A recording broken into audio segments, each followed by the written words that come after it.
Good afternoon, everybody. Today is April 10. This is the meeting of the AI Advisory Council. We are going to begin by inviting council members to share in the chat who they are and or that they are here so that we can include that in our minutes. And we will invite any guests who are not members of the council. If you'd like to say hello, please feel free to do so.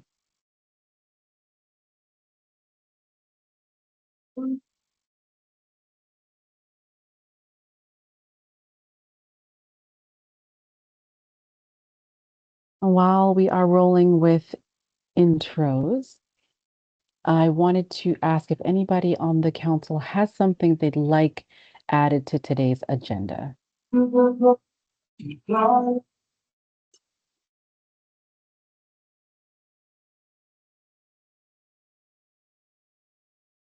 Thank you, Miles, for pulling it up. So on deck today, we were going to, of course, approve some minutes, talk a little bit about what's happening in the legislature, and then talk about development in IT paradigms and how they're going to interplay with AI, and then, of course, move to public comment. Is there anything else that folks think we need to cover today?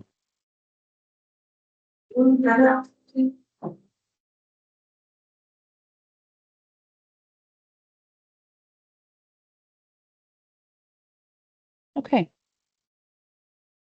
So then let's get started and move right into approving minutes. We last met in February, did we? Yeah, I guess we did. And we have minutes from then. Sorry, do you want to screen share them? Oh, yes. You did probably finger share. We're going to get those minutes up so people can see them before we motion to approve them.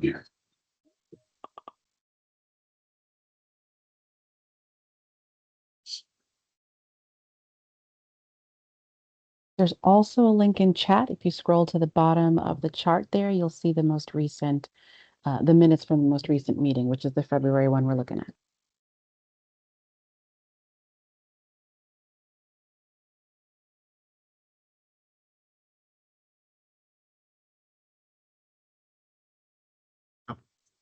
So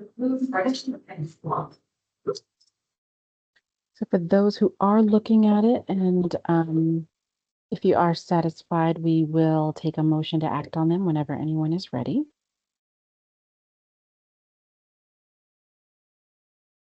Sorry, I'm just waiting for the Word document to load on my end, and then I will put them up on the screen. Oh, thank you, Miles. Sorry.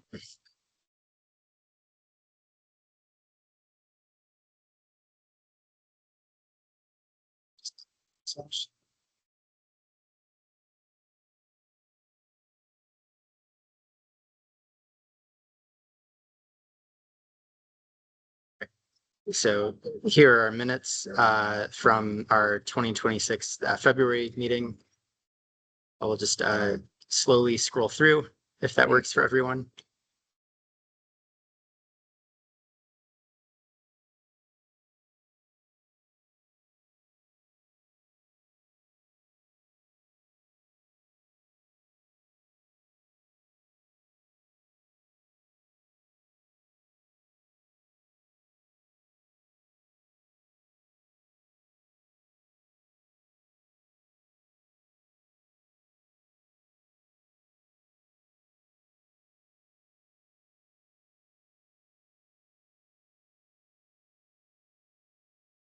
A motion to approve these minutes. I second. Okay, motion by Josiah, second by Jess. All in favor, please say aye or otherwise indicate. Aye. Aye. Anyone opposed? Please say nay or otherwise indicate. Anyone abstaining? Please say abstain. Great, thank you all. February meeting minutes are approved.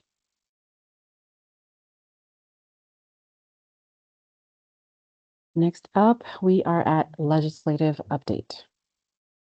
Cool. Yeah, so there are two that I wanted to mention. that are AI specific legislative work going on that I wanted to just make the council aware of. So S23 is signed. I believe that was signed at the end of February, beginning of March, somewhere in there. So that one is law. 814 is currently in Senate Health, I believe. And they haven't done anything with it since March 20th. So still on the wall there. It did make crossover, but it's nothing has happened since it was passed out of the House. So I'll be taking you through the version that we testified on. There were some changes. I think a few things moved to studies, and the final version passed by the House, but the content is generally pretty similar. So go through these. So I'm going to start with 814. 814 was really focused around neurotechnology and thinking about technology that specifically interfaces directly with the brain or the nervous system. It's currently growing as kind of a wearable. So you can wear various devices that pick up on signals coming through the nerves. Those are generally processed using AI. And there were a number of risks that the bill attempted to address, especially around preservation of cognitive rights was how they framed it. Anyway, so there was a lot of this was kind of very far looking. And I think after the testimony that we provided, they kind of focused it more on what's currently available tech. But the framing of cognitive rights is still something that's interesting and relevant, I think, for this council. So if you pop down to the next one, we'll talk through that. Additionally, they wanted to have the AI Council study a few topics. So first one is, do we need to be worried about how neurotech can manipulate users? They frame this as cognitive bypass, but more broadly, what's neurological data privacy mean? And should there be any work? Undertaken by legislature to protect that? Second one is Section 3A was about generative AI usage in healthcare broadly. 3B was about protections for users of mental health chatbots, which is something that this council has discussed previously, and I shared some of those high-level thoughts with them. So those were 3 studies they wanted us to do. Are there more studies on the next page? I couldn't. Yeah, 5 new study topics. 3C was regulating the use of AI in the health insurance industry. There's a variety of ways that AI is currently being either already used or explored for use in health insurance. And so legislature's interested in seeing about regulation in that space, which I think especially folks, I'll get to the composition of the council and the adjustments they're thinking about making to that in a minute. And then the fourth one is just a broad AI regulation recommendations from the council to the legislature. So they rattled off a bunch of different areas there, but it just meant to be a broad, where do we think that regulation might be needed to mitigate harms of AI adoption? And then if you go to the next slide, there's a lot of interest in having the AI Council be more public facing and more involved in the development of AI policy and AI policy recommendations to legislature. So there's several of these here. And one thing from the original task force legislation that resurfaced in this version is the public finance engagement. So we haven't done a lot with that as a council, but that was something that this bill proposes putting back in, and then moves the sunset date from 2027 to 2030. So it gives us a few years to do this work. Now, this was what was in the House version. There may be additional changes. Well, there will be additional changes, I'm sure, in the Senate. But just wanted to give kind of the shape of what the House was thinking they wanted the council to do in the next few years. And then I believe the last slide on this one is adjustments to the council membership. So they wanted someone from National Association of Social Workers, the Vermont chapter, the Vermont NEA, so someone representing the Education Committee, someone from the Vermont Medical Society, and a member from the State Treasurer's Office. Again, thinking about public finance. And then currently, the governor appointee on the council is someone with experience in ethics and human rights, if I remember correctly. They wanted to make that adjustment to be someone with experience in the industry more broadly, and then change the Department of Health representative to represent all of human services. I don't know that that's an incredibly substantive change, but just a change in focus for the person representing that organization. So those were the adds and the changes. Again, these are mostly focused on providing the council with additional folks who could participate in the studies that they've outlined. They also, in the verbal part of our discussion, talked about, we would have the ability to bring in additional folks with expertise, not as voting members, but just people with expertise as we were diving into specific study topics. So A14 is a pretty significant adjustment to the AI Council and would focus us pretty heavily on the human services, various flavors of human services, health insurance domain, as well as public finance, which are not areas that we've currently been working in as much. So it's pretty significant change there, as well as really expanding the AI Council into a policy recommendation role, which we've been focused on how AI is adopted within state government. This would shift us to much more, how AI is being used across industries and making policy and regulatory recommendations. Those are both pretty significant changes. And as this is winding its way through the Senate, I invite counselors to reach out to the Senate and offer feedback. But I'll pause there and happy to answer any questions or as much as I can, or get any feedback from the council.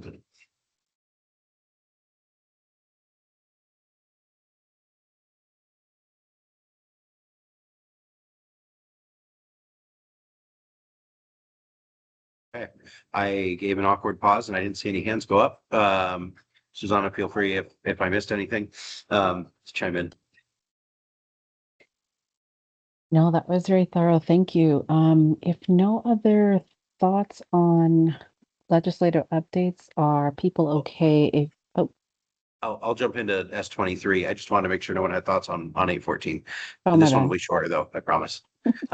So S23 is about AI powered election interference, specifically around creating deep fakes that would impact the outcome of elections. So S23 has this definition of deceptive and fraudulent synthetic media that appears to be of a political candidate or injures the reputation of a political candidate or attempts to unduly influence an outcome of an election by providing materially false information. So it's important to recognize, relative to the previous conversations we've had in the council about deep fakes, this is only materially false information. And that's a standard that is part of the way that S23 was passed. So it has to be false. It has to appear to be real. And then synthetic media is basically any type of media that has been created or intentionally manipulated with the use of digital technology, including AI, presumably not limiting it to AI, like photoshopping would still maybe be in scope for this, but the focus is on AI-powered deepfakes. Up to the next slide. Thank you. So also, it's okay to distribute materially false information as long as you're not within 90 days of an election. So that's another. This is how many states have implemented this.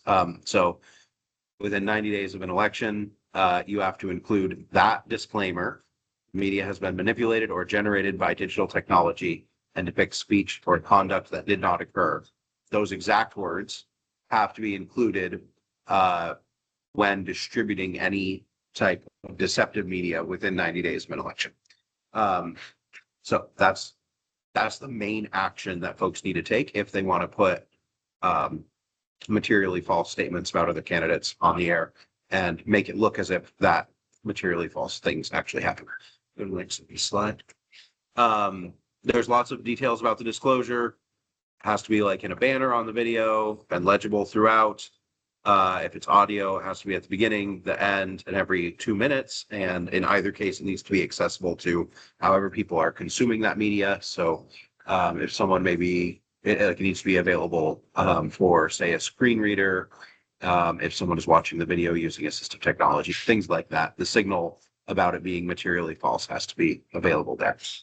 And then enforcement, next slide. Exceptions. Exceptions are if you're doing a news story about the fake media and you say during the news story that it's fake, you're okay. If there's a federal law that requires the material to be broadcast, then you don't need to include the disclaimer. Satire or parody, of course, is excluded. And then if you are a carrier, so I believe this is a media organization or even like social media organization, and it's a paid ad, even though you're distributing it, you aren't liable for the content. It would be the person who initially asked you to distribute it who would be liable to put that disclaimer out. Yeah, and then enforcement. There's fines, there's injunctive relief, and then I believe the Attorney General has investigation power. I assume the Attorney General's office folks have been more engaged in this one than I have, but this is signed into law by the governor, and it's really just focused on kind of those 90-day run-up to elections. And I believe that would count either November elections or our local election process. So it does cover a fair bit of the year, about 6 months of the year in any year. So any questions on that one?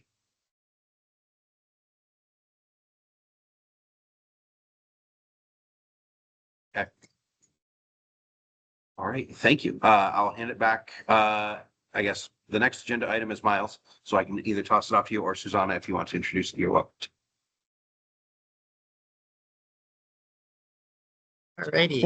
So next, we will just be giving a brief overview and discussion surrounding Project Granite, which is the internal pilot initiative we're currently running here at ADS to evaluate some of the cutting edge AI development tools that are available so that we can figure out how to ultimately best incorporate these into our software development practices here at ADS.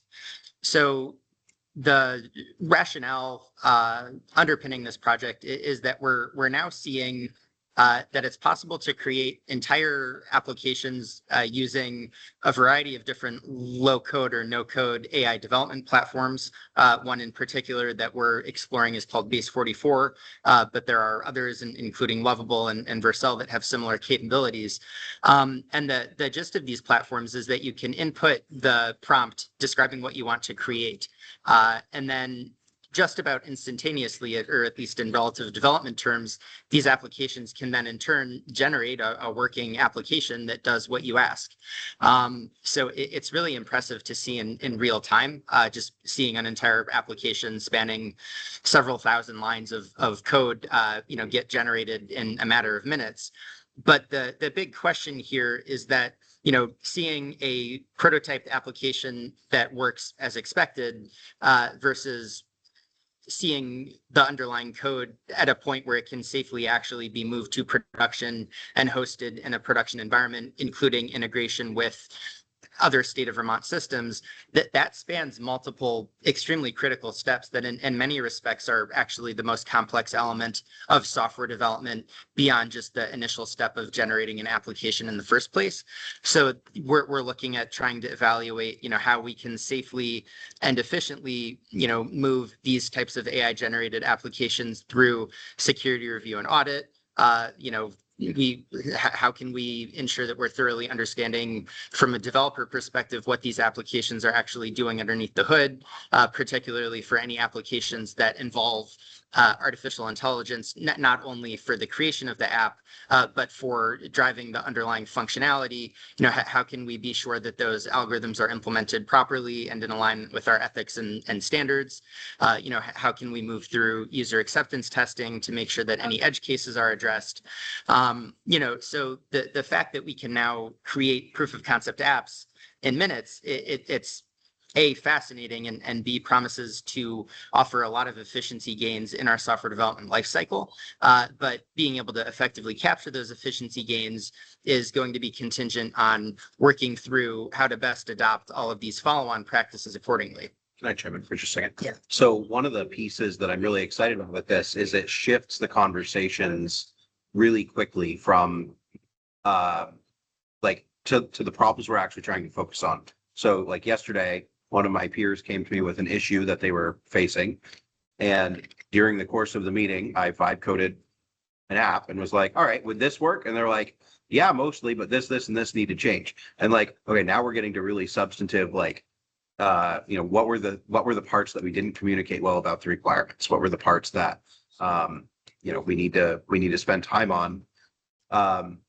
And that was like, it was the right conversation that we needed to be having in that moment. And I think that that's a big shift from, describe your problem to me, to here, let me show you what I think is the answer to your problem. And now you tell me that we've gotten one layer deeper already and we're much closer to a reasonable solution. So anyway, that was exciting to me, and like having those conversations regularly now, where the app that I'm vibe coding may not actually be anything we ever use, but it enables us to facilitate a conversation. Where Miles is going is we want to actually build stuff using AI and then be able to use it in real life. So back to you. Cool. So yeah, this is just one example. This was the first workflow that I ran through in the Base 44 application to just create a proof of concept app that can be used to check the accessibility standards against a given uploaded PDF. And so I started just with the very basic prompt that's in the top left portion of the screen here, where I simply asked the system to create an accessibility checking app that could be used to compare an uploaded PDF form against the WCAG accessibility guidelines, and then output a downloadable report. So the Base 44 system went ahead and did precisely that, and with no additional iteration or adjustments, it created the working application that could perform that function. And from the time that I started writing the prompt to the time that I was testing out the proof of concept app that it generated was around 5 minutes total, which was really astonishing to me. So to give a little bit more context for what we're doing, we have a couple of different developers who are involved in this pilot.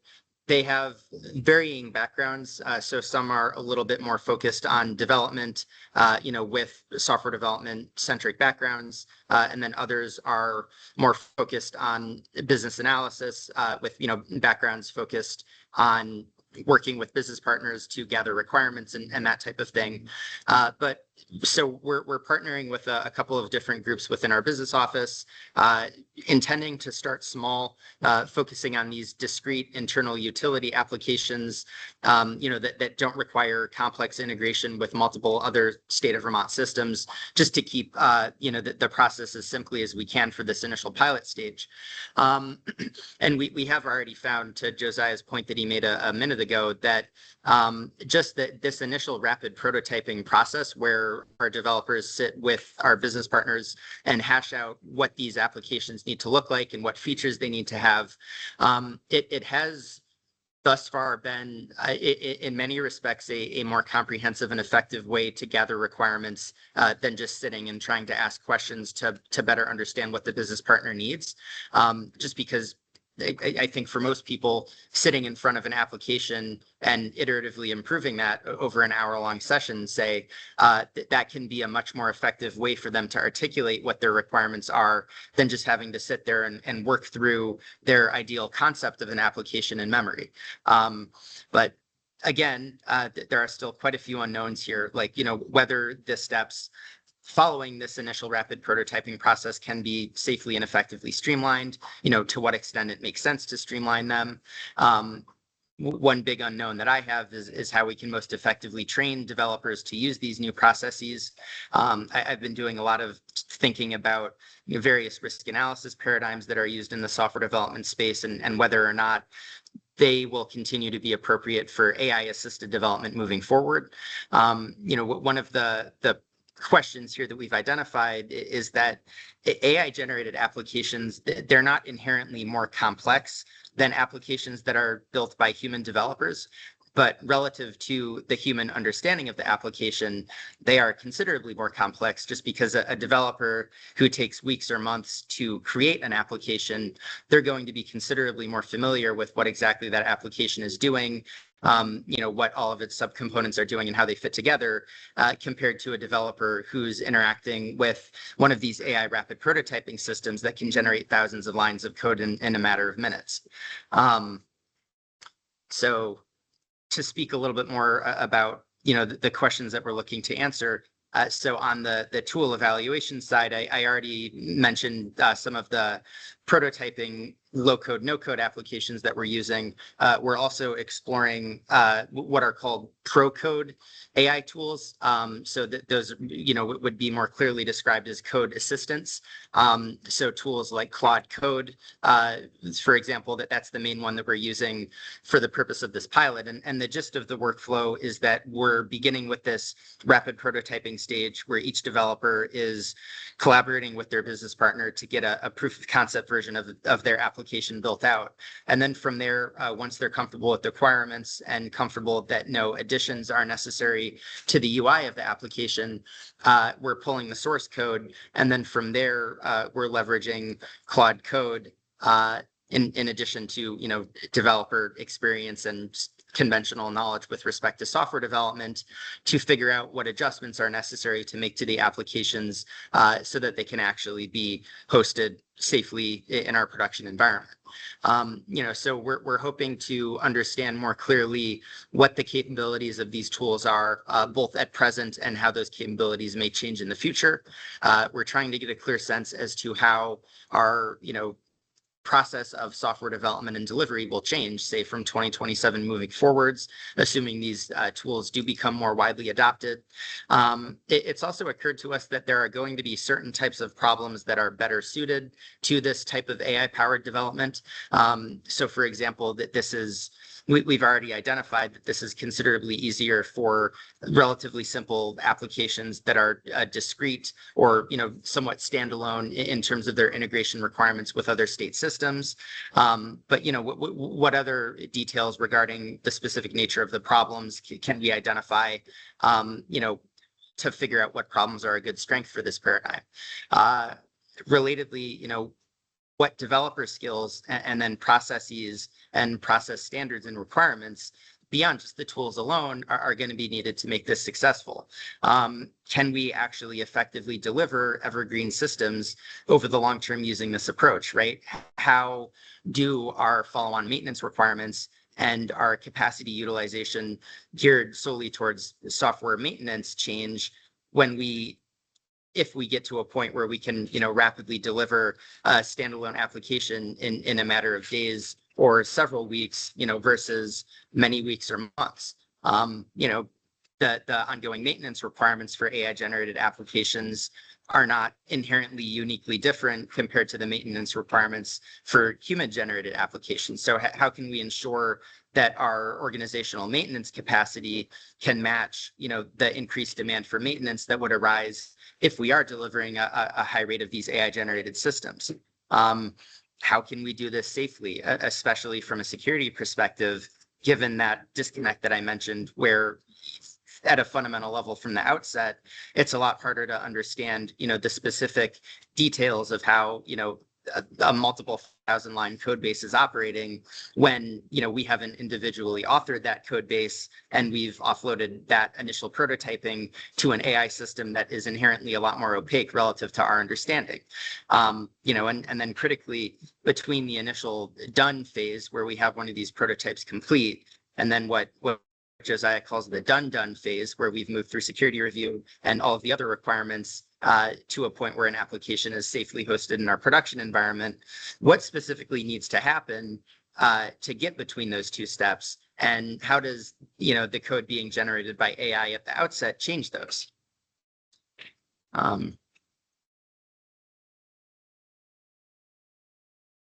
So Speak to this one. yeah, sure. Yeah. So the main goal of the project that we're doing, we've got three pairs of a nerd and a business user together.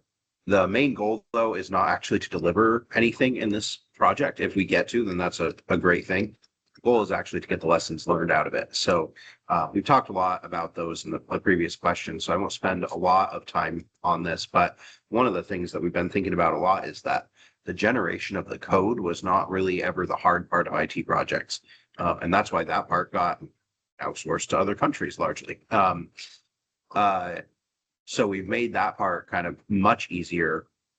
But what I'm excited about is that we put into the hands of the architects and the process folks the tools to actually generate the code to make the change that they want to make. I think that that's pretty powerful. So that's part of why we've selected the folks we've selected for the pilot to deliver these. And we got demos of 5 systems yesterday, I think, of just because some people were so excited they built more than one. Yeah, like these are coming along, and the business users are really excited. So we're excited for this project. I would love to hear, I don't remember what's on your, it's just a public comment on the next slide, right? Next slide. I would like to hear from counselors, maybe pop back to the question slide. Sure. Like other questions that you all would like to have answered. I know one of the things we've talked about here in the past is like algorithmic bias, which like using AI to generate source code does not improve algorithmic bias in any way. So just other questions that you're interested in seeking to answer, and what I would like this council to be involved in the standards and the processes that we develop over the next few months as we're looking at this. And so, what do you all need to be able to participate in that meaningfully and assist us with that with, perspectives that you bring to the table? I feel like that wasn't a very focused task, but I'm opening it up for general discussion, especially around these questions, other questions you have, and how we can provide visibility to help you to be able to participate in helping us to steer how we deliver software in the future.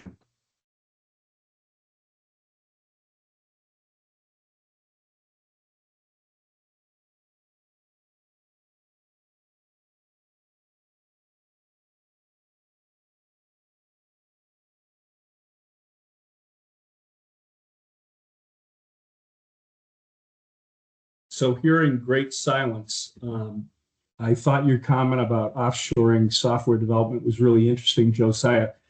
Implementing information systems or technologies has always been about really about how to get the requirements right in the beginning and how to then change the processes to meet the capabilities of the systems. And so those two pieces and how it's created in the middle has always been amorphous, but you got to get the requirements correct to be able to actually generate something that does it. And I love this iterative process that you're using with the user. Not to tell you how old I am, but I can remember a really long time ago trying to get people just to tell me what they wanted in their reports and reporting from the information systems and how that was so I'm hearing some of the same stuff there. But the next piece is how do we make sure that the things that we create integrate with the processes, and that the folks who are using these systems or tools are then altering their processes to make them the most effective. So I don't know where that fits in downstream here, but that's what's jumping out to me at the moment. And maybe I missed the whole point of your conversation. So. No, those are great points. I think so getting requirements right, and then the next one is then designing what the shape is of the thing that we're actually going to build. And I think that's part of what you're getting to there is like that architecture practice, historically, we just haven't been very good at, I think, especially in government, but even more broadly, getting architecture right. And so decomposing our really complicated things into small bites is a best practice for humans to build things. And we just don't usually do it because we just rely on the fact that our developers can each hold 100,000 lines in their head, and that's fine. And so we can do relatively big bites. But the AI tools can't hold 100,000 lines in their head, at least not right now. And so we need to make things smaller bites and then get the integration points thoughtfully designed. So I'm agreeing with you. That was rambly, but I'm agreeing with you. Are you finding you have the data to meet what people want to build? Is that because I mean, you're the data guy too. Yeah. It's been interesting. The apps that people have wanted to build so far are largely apps to help them improve data quality in some way. So, they're, they do some sort of manual quality checking for finance, or they do some sort of manual checking for something else. And they're like, can the AI do this step? And it's honestly mostly stuff that you can do with Excel formulas. But being able to have an AI tool surface it more effectively so that they can make a decision on the outliers or on the, whatever the complex flag was. And then I guess the other thing that I've seen so far is it's a lot about reducing cognitive load or shifting cognitive load to the right places. And that could be an artifact of the areas that we're focusing on first. They tend to be underserved. We're not trying to replace a system that already exists right now. They're, the things around the edges of systems that we have that, nobody's spending time on or invested in a while. So the way that these AI code generation, I guess, to take another angle on your question, the way that these systems work, you don't actually have to provide very much of your data to them. We're using only synthetic data at this point. So we'll generate data that looks like our real data, but isn't actually, and use that as a sample and say, okay, now build me an app that does this with this data. But the systems are already pretty well trained to know what let's see, one of the ones we were looking at was a cybersecurity maturity assessment tool. The AI tools already know what those look like generally. But we were able to pretty quickly, tune that to something that we could actually use here in Vermont to help municipalities assess their own, where they were at and get some recommendations on next best steps. We were able to bang that out pretty quickly.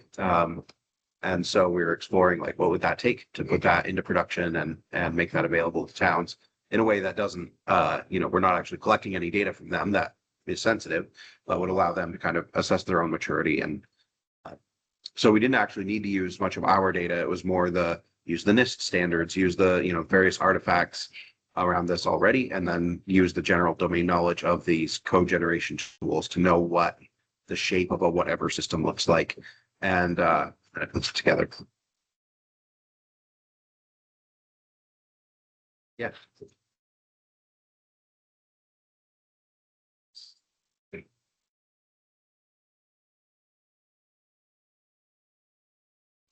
I think a lot of the things I would say you already have captured here, especially what happens between done and done, I think is really important. One thing that I don't see here is if you end up in a position where everybody's building their own apps because they could just say what they want and it comes out, who's in charge of making sure the apps that come out don't do the wrong thing? Because the person who's building the app may no longer have the expertise to answer that question.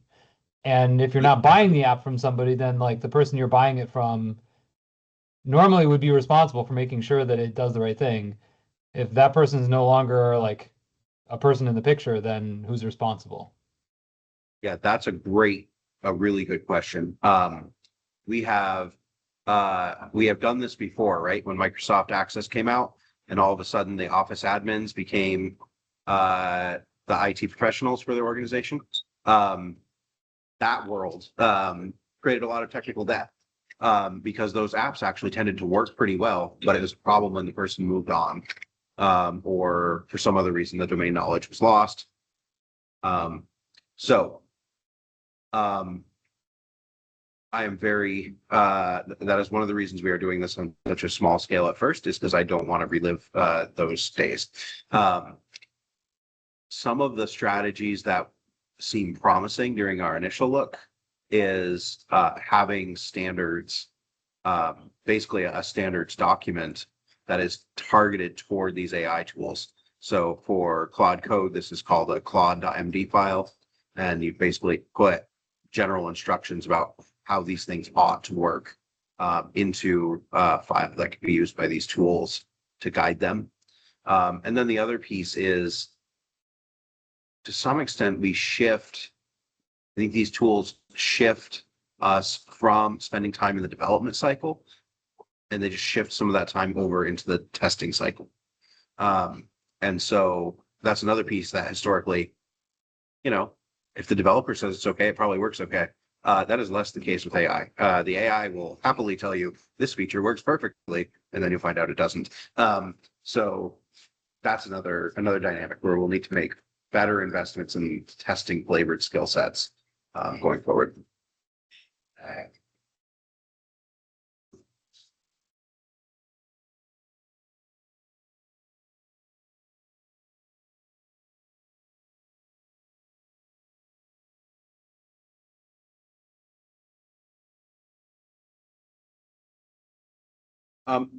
I'll highlight, while people are thinking about any additional comments, that comment, I guess, fifth question around evergreen systems. One of the things that we tend to do is we implement capital IT investments, and then, we come back to them in 10 years and rebuild them completely. And something that I'm very excited about with AI development is the cost of making adjustments goes down a lot. Kind of the friction to keeping things fresh goes down. And so one of the things we want to explore is, what does it look like? Like, we've never been able to do this before. What does it look like to deliver an evergreen system where every time there's a change, it's cheap to experiment with the best way to implement that change, and it's cheap to make adjustments and keep the system fresh. So we can really move from $20 million projects to small, tens of thousands of dollars investments every year, and just like target different modules and improve workflows based on invention and creativity by our staff. I'm not sure what that looks like yet, but it's something I'm excited to explore.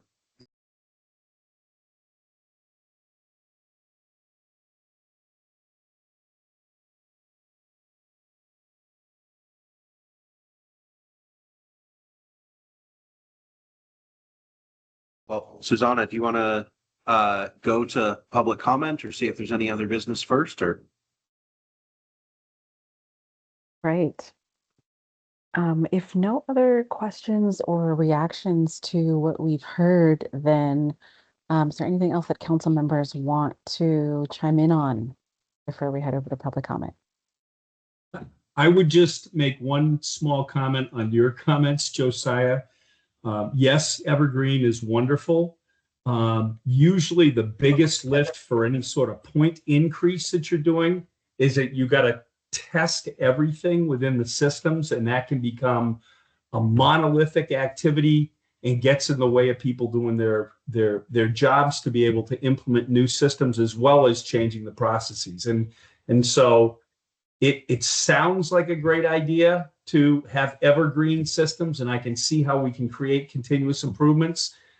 But those, as long as the juice is worth the squeeze, I would just kind of toss out there that the incremental improvement that you're getting actually generates something that, as opposed to loading on just more testing and testing and testing. But I'm thinking about big systems, not maybe where you guys are looking at smaller adaptations. So over. It's a great point. And AI for testing is going to be one of our core areas to focus on. Can you confirm that this thing still works like it did last week or last month? And I think that's prerequisite to being able to deliver that type of evergreen system that we were just talking about.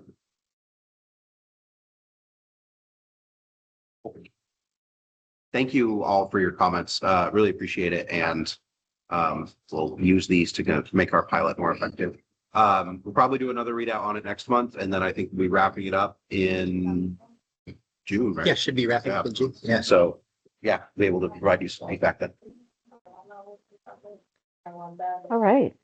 Thank you all. Let's do a quick round of public comment. If there's anybody on the call who is not a member of the council who would like to address the council, please feel free to do so. You can unmute and make your comments, or if you prefer, you can also type in the chat. We are monitoring the chat. We're going to thank you in advance for keeping your comments reasonably timed, and if possible, keeping them germane to the discussion we've had today.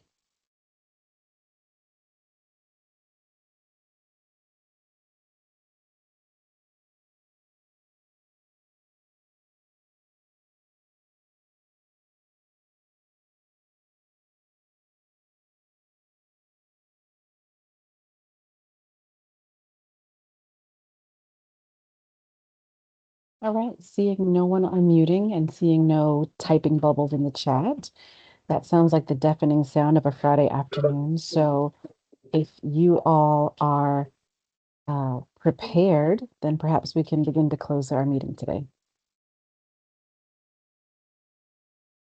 I'll motion that we adjourn. Second. All right, moved by Josiah, second by Phil. All in favor, please say aye or otherwise indicate. Aye. Aye. All opposed, please reconsider your life choices. All abstentions, I'm not mad. Thank you all. What you're Thank doing you. is really Everybody. cool, Miles and Josiah. Thank you. Thank you. Great. Have a good Friday. Have a nice weekend.